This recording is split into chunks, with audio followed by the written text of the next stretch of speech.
Hello বন্ধুরা, আমি অনির্বাণ, তোমাদের friendly gardener and welcome back to another video. তো বন্ধুরা, আবার চলেছে তোমাদের বন্ধু অনির্বাণ, তোমাদের ফ্রেন্ডলি গার্ডেনার একটা নতুন ভিডিওর সাথে। আর বর্তমানে আমার বাগানে আমার সব থেকে ফেভারিট জায়গা হচ্ছে এটা, মানে আমি চাপা গাছের তলায়। ঠিক আছে, তো আমার এত এত বেশি ভালো লাগছে এই জায়গাটা দেখে। ঠিক আছে, যে কি বলবো। আর চাপা গাছ আমি এখানে বসিয়েছি ঠিকই, কিন্তু এর ভালো লাগাটা অনেক আগের থেকে তোমরা জানো, তোমাদের এই বিষয়ে আমি বলেও ছিলাম যে এই কনসেপ্ট আমি কোথা থেকে পেয়েছি। একটা জিনিস তোমাদের বলি যে কনসেপ্ট তোমরা বিভিন্ন জায়গা থেকে পেতেই পারো, কারণ দেখো সব কিছু আমাদের মাথায় আসে না, বা সব এত মাথা খাটে না সবসময়। কিন্তু কনসেপ্ট থেকে ইন্সপিরেশন নেওয়া আর কারুর কনসেপ্ট নিজের বলে চালানো, ঠিক আছে, দুটো কিন্তু আলাদা। বর্তমানে দুটো জিনিসের মধ্যে মানে অন্যের চিন্তাটা নিজের বলে চালানোটাই বেশি দেখতে পাওয়া যায়। তো থাক সেসব কথা। তো আমি এই যে গাছটা দেখছো, এটা আমি আগেও বলেছি যে আমি এই কলকাতায় অনেক ফ্ল্যাট বাড়ির ছাদে দেখেছি। নট অনলি দ্যাট, টিটাগড়ে একটা বাড়ি আছে, সেই বাড়ির ছাদেও কিন্তু এইরকম কনসেপ্টে বেড করে তার মধ্যে অনেকগুলো, ওখানে চাপা গাছটা অনেক পুরনো হয়ে গেছে, আরও বড় হয়ে গেছে, খুব সুন্দর লাগে দেখতে। যে আমার বাগানে আসছে সেই বলছে অনির্বাণ খুব সুন্দর লাগছে চাপা গাছটা। তো দেখো একটা জিনিস কি বলো তো, নিজে কিছু করে যখন তুমি নিজে স্যাটিসফাই হবে না যে হ্যাঁ খুব ভালো লাগছে, তাহলে জানবে ওটা হচ্ছে আলটিমেট স্যাটিসফ্যাকশন। কে কি বললো দাদা তোমার কিছু যা আসে। থাক, প্রথমে শুরুতে অনেক কিছু কথা বলে ফেললাম, এবার চলে যাওয়া যায় মেন টপিক। আজকে মেন আলোচ্য বিষয় তোমাদের মোস্ট রিকোয়েস্টেড। আমি মানে বলেছিলাম যে 85টা লাইক করো, তাহলে আমি তোমাদের ম্যাজিক তরল সারের ভিডিওটা দেব। ঠিক আছে, 85, মানে 85টা মনে হয় আমি অনেক কম বলে ফেলেছি। মানে বর্তমানে যখন আমি ভিডিও করছি প্রায় 400 কাছাকাছি লাইক চলে গেছে। মানে তোমরা চাইলে কি করতে পারো সেটা সবসময় তোমরা প্রমাণ করো। আর এত এত ভালোবাসা তোমরা আমার মিক্স খাবারের ভিডিওতে দিয়েছো যে কি বলবো, মানে আমি মানে মন ভরে গেছে। এরকম ভাবে পাশে থেকেও সবসময়, মানে এরকম ভিডিও অনির্বাণ করতেই থাকবে। তো যেটা বলছিলাম যে ম্যাজিক তরল সার, যেটা আজকে থাম্বনেল টাইটেলে তোমরা দেখেছো, তরল সার। তরল সার কেন গাছে দেওয়া হয় প্রথমে একটু বলি। দেখো, মিক্স খাবার তো আমরা গাছে দিই, কিন্তু একটা জিনিস জানবে যে যখন দেখবে হসপিটালে বা নার্সিংহোমে কেউ মানে ভর্তি হয়, তার মানে চিকিৎসার জন্য খুব শারীরিক সমস্যা প্রচণ্ড, তখন তাকে কিন্তু প্রথমে কি করা হয়, স্যালাইন দেওয়া হয়। স্যালাইনটা একদম ডাইরেক্ট শিরার মধ্যে দেওয়া হয়, যাতে ডাইরেক্ট একদম তোমাদের শরীরে যায়। এই তরল সারের কনসেপ্টটা অনেকটা ওরকম, মানে আমরা যতই মিক্স খাবার দিই যাই দিই, কিন্তু লিকুইড খাবার গাছ কিন্তু খুব তাড়াতাড়ি নেয়। ঠিক আছে, তো সেই জন্য আমরা বারবার তরল খাবার গাছে প্রয়োগ করি, যেটা গাছের গোড়ায় দেওয়া, গাছে স্প্রে করা, যাই বলি, সেটা কিন্তু গাছ খুব দ্রুত অ্যাবজর্ব করে নিজের মধ্যে। তো সেরকমই তরল সার আজকে তোমাদের একটা বলবো, এই সময় দাঁড়িয়ে যেটা অ্যাপ্রোপ্রিয়েট সেটাই কিন্তু আমি বলবো। ঠিক আছে, আদা বাটা, রসুন বাটা, লঙ্কা গুঁড়ো, হলুদ গুঁড়ো, জিরে গুঁড়ো, এইসব দিয়ে কোনো সার বানাবো না। বর্তমানে এমন কত কিছু জিনিসপত্র জানতে পারি, তো মনে হয় যেন ওই একটুখানি গরম মশলা দিয়ে রান্না করে দিলেই মানে সারটা খুব ভালো হবে। ঠিক আছে, থাকছে সব কটা। তো আজকে তরল সার বানাতে মাত্র দুটো ইনগ্রিডিয়েন্টস তোমাদের লাগবে। একদম দুটো জিনিসই আমাদের রান্না কিন্তু দারুণ হয়ে যাবে, গরম মশলা টশলা দিতে হবে না।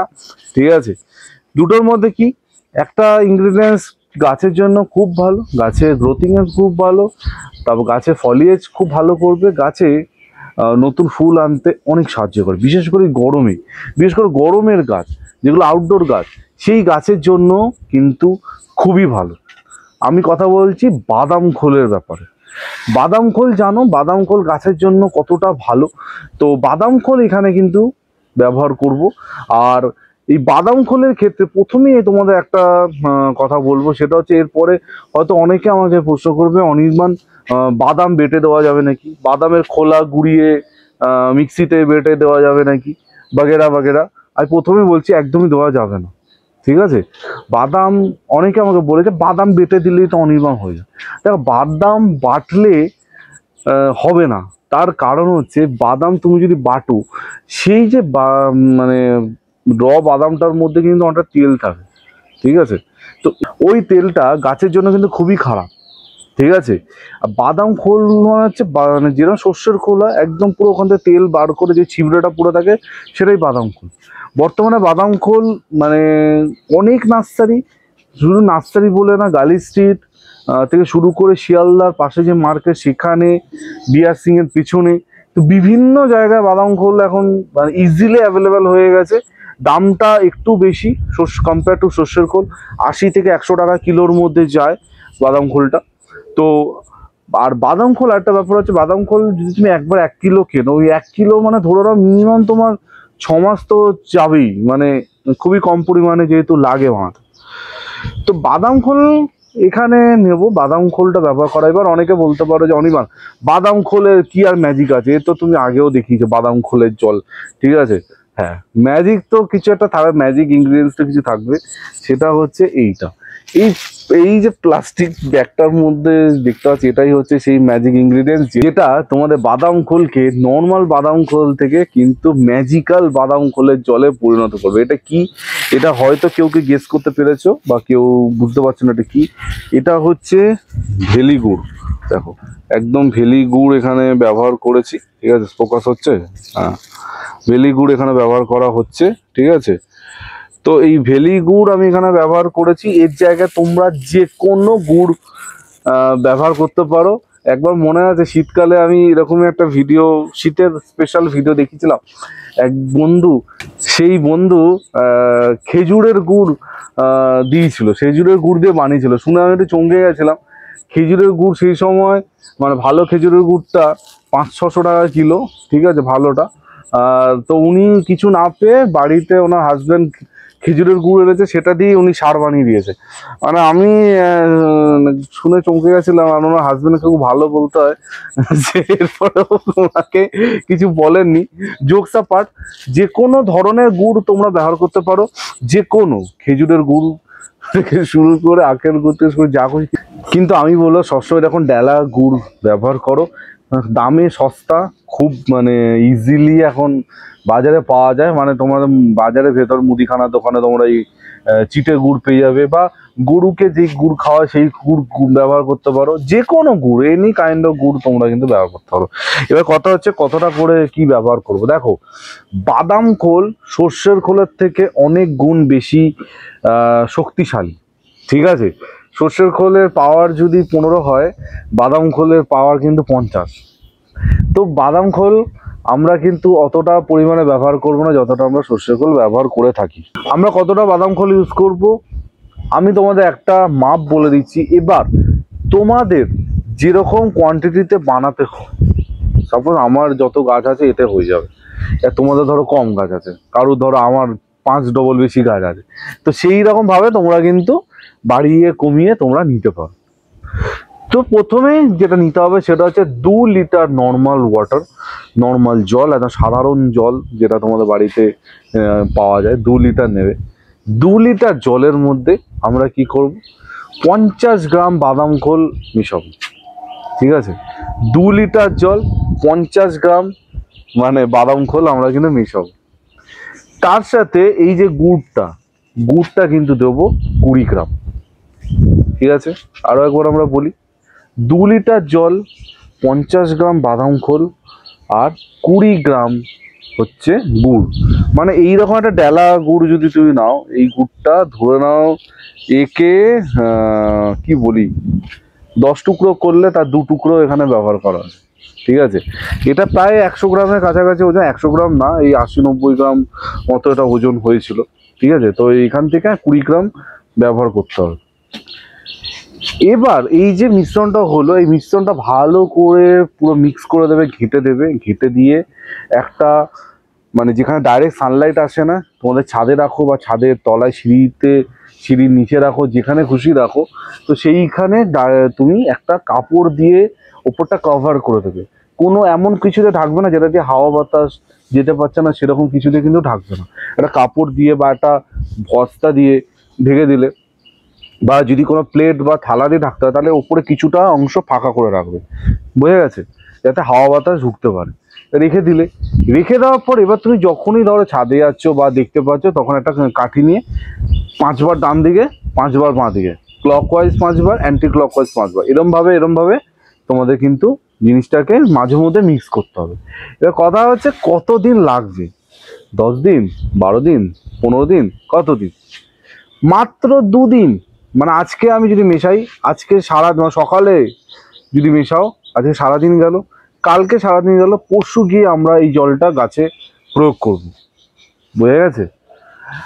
এবার অনেকে আমাকে বলতে পারে অনির্বাণদা বা অনির্বাণ, যদি আমি মানে ধরো রাত্রিবেলা ভেজাই তাহলে কি ওটাও একদিন হিসাবে কাউন্ট হবে? আমি জানি এটা কারোর মাথায় আসবে না, কিন্তু কোনো কোনো বন্ধু আছে না যাদের মনে এত বেশি প্রশ্ন থাকে কিছু নিয়ে, তো আমি আগেই উত্তর দিয়ে দিচ্ছি, একদমই না।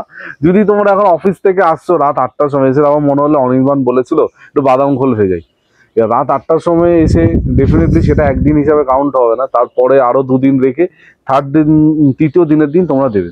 বাদাম খোল যত বেশি জলে পচবে তত এর ক্ষমতা বাড়বে, তো বেশি শক্তিশালী হয়ে গেলে গাছে দিলে গাছের কিন্তু হিতে বিপরীত হতে পারে। তো আমরা একদম কম ডোজে গাছকে খাওয়াবো, যাতে গাছের মানে গাছ সেটাই পাবে যেটা আমরা দিতে চাইছি, বোঝা গেছে? যেদিন ভেজাবে সেদিনকে, যদি সকালে এরকম আমার মতো সকালে আর্লি মর্নিং ভেজাও, আজকে সারাদিন ভিজলো, কালকে সারাদিন ভিজলো, পরশু গিয়ে আমরা কিন্তু বাদাম খোলে জলটা দেবো। কিভাবে দেবো? 2 লিটার জলের সাথে 15 লিটার, ঠিক আছে, নর্মাল ওয়াটার আমরা মিক্স করব। 12 থেকে 15 লিটার করতে পারো, অসুবিধা নেই। এবার কেউ যদি ধরো সাপোজ 1 লিটার বানিয়েছো, তাহলে 6-7 লিটার মেশাতে হবে, ঠিক আছে, যোগ বিয়োগ করে নেবে। মিশিয়ে এবার প্রতিটা গাছে 250 ml, মানে হাফ মগ বা 1 মগ, যেরকম তোমাদের গাছের সাইজ, একটা 10 ইঞ্চি যদি টপ থাকে তোমাদের 1 মগের জায়গায় 2 মগ দিতে হতে পারে। আবার যদি একটা 4 ইঞ্চির টপ থাকে তাহলে তোমাদের হাফ মগের কম দিতে হতে পারে, সেটা বুঝে তোমার দিতে হবে। আরেকটা জিনিস যেটা বলবো, দেওয়ার সময় একটা সাদা কাপড়ে যদি বাদাম খোলটা ছেঁকে নাও, ছেঁকে তারপর জলের সাথে মিশাও, সেটা কিন্তু আরো ভালো হবে, বোঝা গেছে? আর এই খাবারটা এতটাই ভালো, এতটাই কার্যকর, যেটা যতক্ষণ না তুমি গাছে দিচ্ছ ততক্ষণ বুঝবে না কতটা ভালো। আর হ্যাঁ, এখানে একটা সতর্ক বার্তাও আছে, সেটা হচ্ছে কোন কোন গাছে দেবো। দেখো, গোলাপ, অ্যাডেনিয়াম, সাকুলেন্ট, ক্যাকটাস, অর্কিড, হয়া, ইনডোর গাছ, এইসব গাছে এই খাবার না, ঠিক আছে? আমরা কোন কোন গাছে দিতে পারবো, আদারওয়াইজ যত রকমের তোমার আউটডোর গাছ আছে, সেটা বেলি, জুই, টগর, গন্ধরাজ, বোগনভেলিয়া, জবা থেকে শুরু করে তোমাদের ফলের গাছ, সব গাছে কিন্তু দিতে পারবে। কিন্তু ফলের গাছে যদি ফলের গুটি ধরে যায় তাহলে এই খাবার দেবে না, দিলে কিন্তু গুটি ঝরে যেতে পারে, ঠিক আছে? এটা মাথায় রাখ। তো এই হচ্ছে টোটাল ম্যাজিক খাবারের গল্প, ম্যাজিক লিকুইড সার, যেটা তোমাদের এই গরমে গাছের গ্রোথ খুব বাড়াবে। যাদের মানে মিক্স খাবার বানাতে অসুবিধা হচ্ছে বা মিক্স খাবার এখনো বানানো হয়ে ওঠেনি, তাদের জন্য খুবই ভালো। ডেফিনেটলি আমি বলবো মাস্ট ট্রাই, একবার ট্রাই না করলে তোমরা কিন্তু বুঝবে না জিনিসটা কত ভালো। আমি সবসময় যেটা বলি যে অনির্বাণের শুধু কথা শুনলে হবে না, যে অনির্বাণ বলেছে বা কি ভালো ভালো লাগছে এরকম করলে হবে না। অনির্বাণ যে কথাগুলো বলছে সেগুলো তো তুমি মানতে হবে, একটুখানি বুঝতে হবে, দেন তোমরা কিন্তু আসল গুণাগুণটা বুঝতে পারো, বোঝা গেছে? তো এই ছিল টোটাল ভিডিও। যদি ভিডিওটা ভালো লাগে অবশ্যই লাইক করো। আর হ্যাঁ, যেতে যেতে একটা কথা বলবো, যদি এই গরমে তোমাদের জানতে হয় গাছে স্প্রে করলেই কাজ হয়ে যাবে, মানে একবার স্প্রে করব তাহলেই কিন্তু গাছ চাঙ্গা, আর না দিতে হবে কোনো সার, না দিতে হবে কোনো মার, ঠিক আছে? তো সেই রকম কোনো স্পেশাল স্প্রে যদি জানতে চাও তাহলে আজকে ভিডিওতে বেশি না 100 লাইক করলেই ওই ভিডিওটা কিন্তু খুব তাড়াতাড়ি তোমাদের সামনে অনির্বাণ নিয়ে চলে আসবে। যত তাড়াতাড়ি 100 লাইক করবে তত তাড়াতাড়ি ভিডিওটা আসবে, ঠিক আছে? তো এই বলে আজকে ভিডিওটা এখানে এন্ড করছি। কারোর মনে যদি কোনো রকম প্রশ্নের উদয় হয়, প্রশ্নটা মাথায় না রেখে টাইপ করে আমাকে পাঠিয়ে দাও, আমি ডেফিনেটলি সেই প্রশ্নের উত্তর দেবো, কথা দিচ্ছি। আর কালকে কথা দিচ্ছি অনির্বাণ আবার আসবে ঠিক সকাল 11টায়, যেমন রোজ আসে। টিল দেন কালকে দেখা হচ্ছে, ততক্ষণের জন্য সবাই ভালো থেকো আর সবুজে থেকো। ততক্ষণের জন্য বাই বাই।